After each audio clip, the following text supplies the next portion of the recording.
Relationship में मैं हमेशा कहती हूँ कि अपना रिमोट अपने हाथ में रखो। कई बार हम क्या करते हैं, अपना रिमोट सामने वाले के हाथ में दे देते हैं। अब उसके हाथ में है, उसकी मर्जी, उसने हंसाया आप हंसने लगे, उसने कुछ ऐसा कर दिया आप गुस्सा करने लगे। तो आप अपना रिमोट कंट्रोल क्यों किसी और को देते हैं? कई बार लोग कहते हैं मैम सामने वाले का बर्ताव ही ऐसा होता है, मैं क्या करूं, मुझे भी गुस्सा आ जाता है।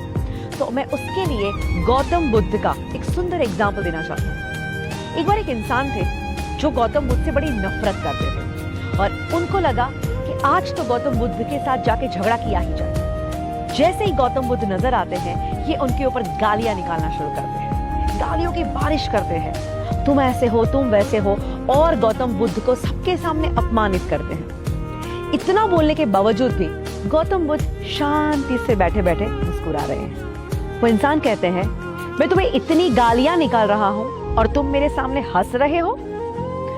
गौतम बुद्ध बड़े प्यार से कहते हैं मैं हंस रहा हूं, उसका एक रीजन है। ये कहता है क्या रीजन है? गौतम बुद्ध बड़े प्यार से कहते हैं कि तुम हमेशा कहीं ना कहीं किसी ना किसी के घर पे जरूर जाते होंगे। वो कहता है हाँ। ये कहते हैं कि जब तुम किसी के घर पे जाते हो तो उनके लिए उपहार लेके जाते हो, भेंट सौगात कुछ ना कुछ। कहता है हाँ, पर इससे क्या मतलब? गौतम बुद्ध कहते हैं शांत। जब तुम किसी के घर पे उपहार या गिफ्ट कुछ भी लेके जाते हो और तुम उसे देते हो, अगर वो इंसान उसका स्वीकार न करे तो क्या, वो तोहफे मेरे पास रहेंगे, पर इसका तुम्हारी मुस्कुराहट से क्या लेना देना है? गौतम बुद्ध बड़े प्यार से कहते हैं कि देखो दोस्त, आज तुम भी मेरे घर आए और तुम ये गालियों की भेंट सौगात मेरे लिए लेके आए, बट मैं इसका स्वीकार नहीं करता और इसीलिए मैं मुस्कुरा रहा।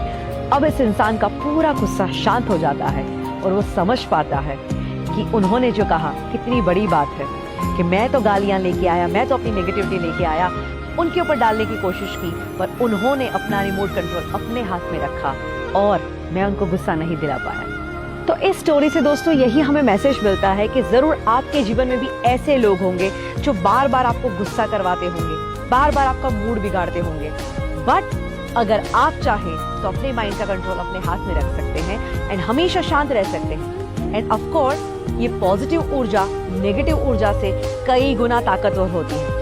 अगर आप शांत रहेंगे तो सामने वाला कितना गुस्सा कर पाएगा। ऐसी छोटी छोटी टिप्स अगर आप जिंदगी में फॉलो करेंगे तो डेफिनेटली आप अपने रिश्तों में और अपने नेचर में एक बहुत बड़ा पॉजिटिव बदलाव ला पाएंगे। सो मैं इतना ही कहूंगी कि आज से ही अपने रिलेशनशिप को महत्व देना शुरू कर दो, सामने वाले की कदर करना शुरू करो, उसको ताने मारना बंद करो और सामने वाले के हाथ में अपने माइंड का रिमोट देना बंद करो।